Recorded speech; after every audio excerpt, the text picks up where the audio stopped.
Seorang gadis muda bernama Mimi memiliki impian untuk menjadi bintang film di Bollywood. Oleh karena itu, dia bekerja keras mengumpulkan uang untuk pergi ke Mumbai dengan menjadi penari di hotel-hotel mewah bersama sahabatnya Syama yang berprofesi sebagai penyanyi. Suatu hari setelah selesai tampil, mereka didekati oleh seorang pria bernama Banu yang mengaku sebagai penggemar dan menawarkan diri untuk mengantarkan mereka pulang. Syama menolak karena cukup beresiko ya menerima tawaran tumpangan dari orang yang tidak dikenal. Tapi Mimi yang tidak takut langsung mengiyakan karena dia jadi bisa menghemat ongkos pulang. Dan nyatanya, tumpangan tersebut bukannya tanpa maksud. Banu dengan ragu-ragu tiba-tiba saja menawarkan Mimi untuk menjadi ibu pengganti bagi pasangan Amerika yang sedang mencari seorang wanita muda dan sehat untuk mengandung anak mereka. Ibu pengganti atau surrogate mother merujuk pada wanita lain yang meminjamkan rahimnya untuk membantu pasangan mendapatkan keturunan. Jelas saja, Mimi yang kaget dengan hal yang tidak pernah dia dengar sebelumnya dan terkesan tidak masuk akal, langsung marah dan menampar Banu. Awalnya Banu mendapatkan tawaran itu adalah ketika dia yang berprofesi sebagai supir taksi suatu hari bertemu dengan pasangan turis bernama John dan Summer yang sedang mencari ibu pengganti di India.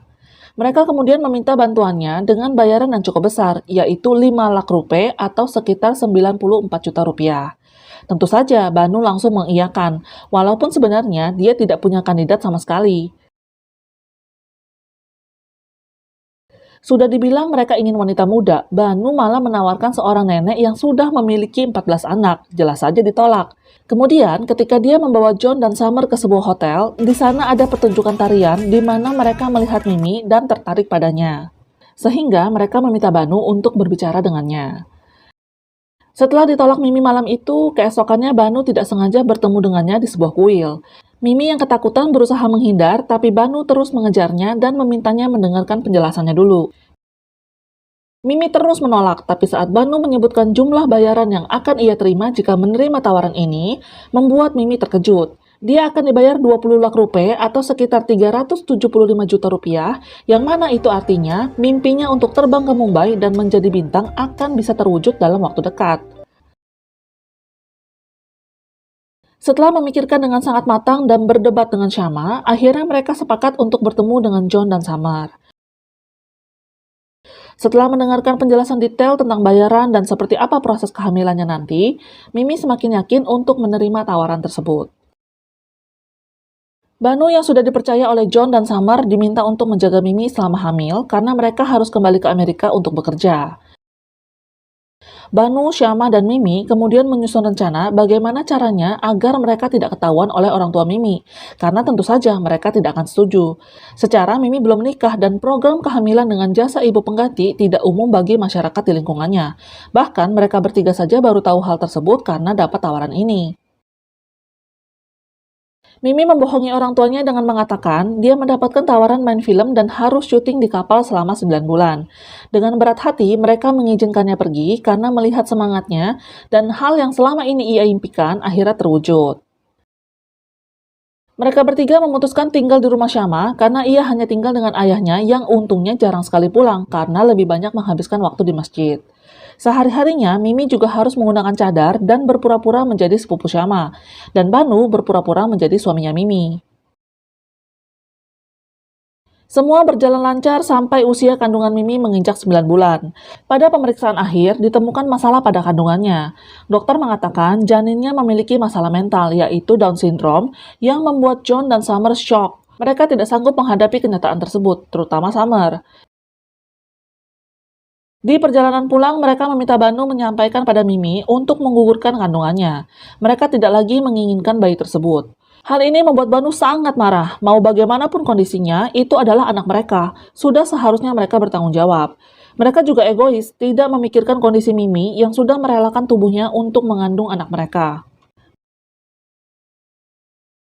Banu kemudian menyampaikan hal ini pada Mimi yang tentu saja membuatnya terkejut dan merasa tertipu. Setelah sekian lama kandungannya sudah membesar dan sebentar lagi akan melahirkan, tapi tiba-tiba dibatalkan begitu saja.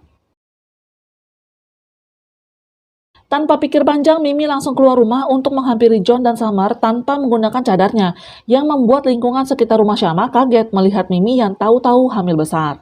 Mereka bertiga mencari John dan Summer di hotel tempat mereka menginap, tapi ternyata mereka sudah pergi meninggalkan India. Mimi sangat frustasi, marah, kecewa, tidak tahu harus berbuat apa. Mimpinya untuk menjadi bintang pun hancur. Mau tidak mau dia harus kembali ke rumah orang tuanya. Tentu saja semua orang terkejut, terutama orang tuanya yang merasa sangat kecewa. Mimi yang katanya ingin membanggakan orang tua malah mencoreng nama keluarga dengan hamil di luar nikah. Syama yang sudah dianggap anak oleh orang tua Mimi pun kena omel karena sudah menutupi hal ini dari mereka. Mimi yang tidak berani memberitahu keluarganya kalau dia menerima pekerjaan sebagai ibu pengganti dan karena terus ditanya siapa ayah dari anak yang ia kandung, dengan refleks dia menunjuk Banu sebagai ayah dari anaknya. Keluarganya sempat ragu, masa iya Mimi yang bercita-cita menjadi bintang film mau dengan Banu yang seorang supir taksi dan terlihat jauh lebih tua darinya. Tapi apa mau dikata, semua sudah terjadi. Banu yang sudah beristri protes karena dilibatkan dalam situasi ini. Dia takut istrinya akan mengira dia sudah menikah lagi di kota lain. Karena dia adalah orang yang sudah membuat Mimi terjebak ke dalam masalah ini, Mimi menyuruhnya untuk merawat bayinya setelah lahir nanti. Sebagai sahabat melihat Mimi yang begitu frustasi, Syama menawarkan diri biar dia saja yang merawat bayinya, agar Mimi bisa tetap mengejar mimpinya. Suatu pagi, Banu mengantar Mimi yang tiba-tiba kontraksi ke rumah sakit yang biasa mereka kunjungi. Dokter mengatakan Mimi mengalami kontraksi palsu dan itu biasa terjadi pada masa kehamilan. Mengetahui kalau Summer dan John kabur, dokternya tidak kaget karena sudah banyak kasus seperti ini. Ketika tahu ada kelainan pada janin, mereka biasanya menyuruh si ibu pengganti untuk menggugurkan kandungannya. Walaupun bukan anaknya, tapi Mimi tidak sampai hati menggugurkan kandungannya. Dia percaya bahwa janin di dalam rahimnya hidup, bertumbuh, bernafas, bergerak, bahkan bisa mendengar. Jika membunuh anak yang telah lahir adalah kejahatan, mengapa membunuh janin tidak? Terlepas dari apapun kondisinya, anak tetaplah anak. Setelah pulang ke rumah, Mimi sempat bertanya pada Banu yang sebenarnya bisa saja kabur seperti John dan Summer, karena dia bukan ayah dari anak ini, tapi mengapa dia memilih untuk tetap tinggal dan ikut bertanggung jawab menjaganya. Banu menjelaskan dengan menggunakan filosofi seorang supir, di mana mereka selalu punya prinsip bahwa para penumpang harus selalu mencapai tujuannya. Mungkin jalannya tidak selalu mulus, ada lubang, kecelakaan, dan sebagainya, tapi itu bukan alasan mereka membiarkan penumpang terlantar. Tak berselang lama, Mimi menjerit kesakitan karena waktunya untuk melahirkan sudah tiba. Dia dibawa ke rumah sakit terdekat karena akan memakan waktu jika pergi ke rumah sakit yang biasa mereka kunjungi. Setelah perjuangan yang panjang, Mimi akhirnya melahirkan bayi laki-laki yang sehat.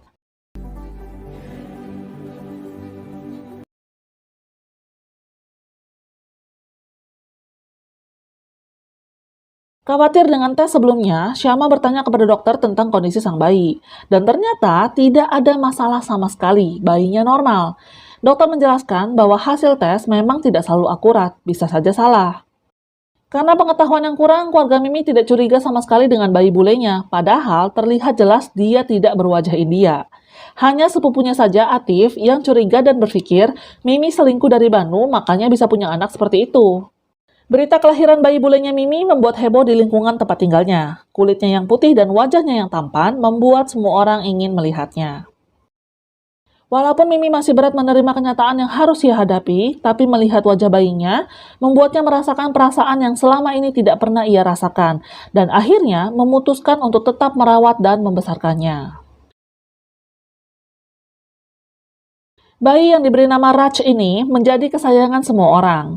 Orang tua Mimi pun memaafkannya karena berpikir Mimi memang sudah menikah dan Raj adalah cucu mereka. Istri Banu yang bernama Reka protes karena dia jarang sekali pulang. Lalu ia dan ibu mertuanya memutuskan untuk mencari Banu dan betapa terkejutnya mereka ketika mengetahui Banu sudah menikah lagi dengan gadis muda dan memiliki anak. Banu memohon pada Mimi untuk menjelaskan permasalahannya sebelum semuanya tambah runyam. Tidak ingin rumah tangga Banu hancur karena hal ini, Mimi akhirnya mengatakan kalau Banu bukanlah ayah dari anaknya, dan mereka juga tidak menikah. Syama dan Banu juga bantu menjelaskan tentang jasa ibu pengganti yang dilakukan Mimi untuk John dan Summer, tapi mereka malah kabur setelah mendengar kabar kalau bayi yang dikandung Mimi akan terlahir cacat. Mendengar hal ini tentu saja membuat orang tua Mimi syok lagi, tapi nasi sudah menjadi bubur, semuanya sudah terjadi, dan mereka juga sudah terlanjur sayang dengan Raj. Semua orang mencurahkan kasih sayangnya pada Raj, tidak terkecuali istrinya Banu. Mereka semua sudah menjadi seperti keluarga. Dan Mimi yang sudah merelakan mimpinya menjadi seorang bintang, melanjutkan pekerjaannya sebagai penari untuk menghidupi Raj. Tak terasa 4 tahun sudah berlalu. Raj tumbuh menjadi anak yang pintar, lincah, dan menggemaskan. Suatu hari setelah pulang dari acara sekolah, Mimi melihat John dan Summer berada di rumahnya. Mereka melihat video di Facebook yang memperlihatkan seorang anak berkulit putih sedang menari dengan Mimi, dan mereka meyakini anak tersebut adalah anak mereka. Sehingga mereka memutuskan untuk terbang ke India menemui Mimi karena ingin mengambil Raj kembali. Tentu saja, hal ini membuat Mimi sangat murka. Setelah mendengar Raj akan lahir cacat, mereka langsung kabur, meninggalkan Mimi tanpa memikirkan bagaimana ia akan menghadapi masalah ini. Mereka bahkan menyuruhnya menggugurkan kandungannya. Tapi setelah melihat anaknya ternyata sehat dan normal, mereka dengan seenaknya memintanya kembali. Mimi yang melahirkan, merawat, dan membesarkannya.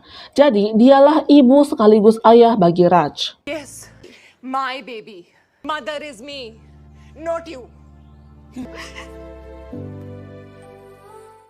John dan Summer tidak menyerah. Mereka datang lagi keesokan harinya dengan membawa banyak mainan untuk Raj. Summer berusaha menjelaskan kepada Mimi kalau Raj adalah harapan terakhir mereka untuk memiliki keturunan. Setelah meninggalkan Mimi waktu itu, mereka tidak lagi mencoba mencari ibu pengganti. Summer juga mengatakan merekalah yang bisa menjamin kehidupan yang layak bagi Raj, bukan Mimi. Dia harus menjadi ibu pengganti agar masa depannya terjamin. Bagaimana dia bisa menjamin masa depan Raj? John juga mengatakan Summer sempat ingin bunuh diri karena merasa bersalah telah meninggalkan anaknya begitu saja. Sehingga ia bersikukuh untuk membawa Raj bagaimanapun caranya demi kebahagiaan istrinya. Bahkan jika harus menempuh jalur hukum, akan dia lakukan. Mendengar hal itu dan melihat Raj yang begitu senang dengan mainan yang mereka bawa, membuat Mimi sadar kalau dia memang kurang mampu untuk memenuhi kebutuhan Raj.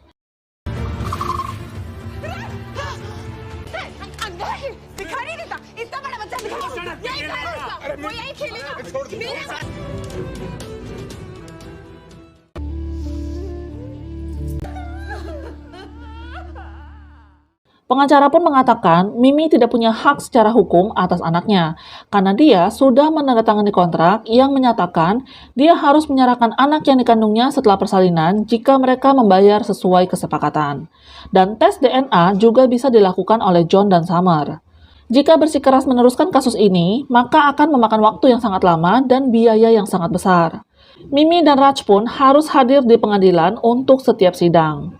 Walaupun keluarganya sudah menawarkan untuk menjual rumah dan Banu rela menjual mobilnya untuk biaya pengadilan, dengan sangat berat hati Mimi tetap memutuskan untuk mengembalikan Raj.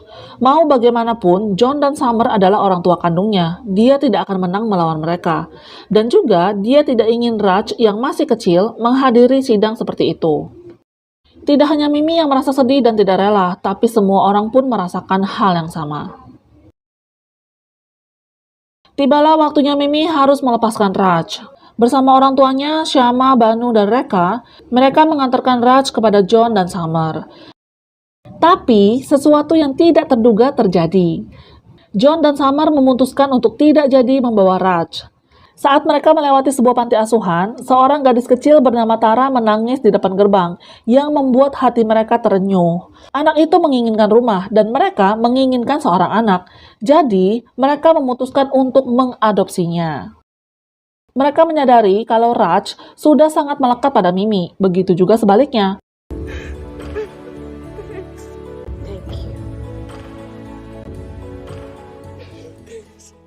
Sebelum mereka berpisah, Summer mengatakan hal yang sangat menyentuh hati. Tidak perlu melahirkan seorang anak untuk menjadi orang tua, dan Mimi pun tidak perlu punya anak kandung untuk menjadi orang tua.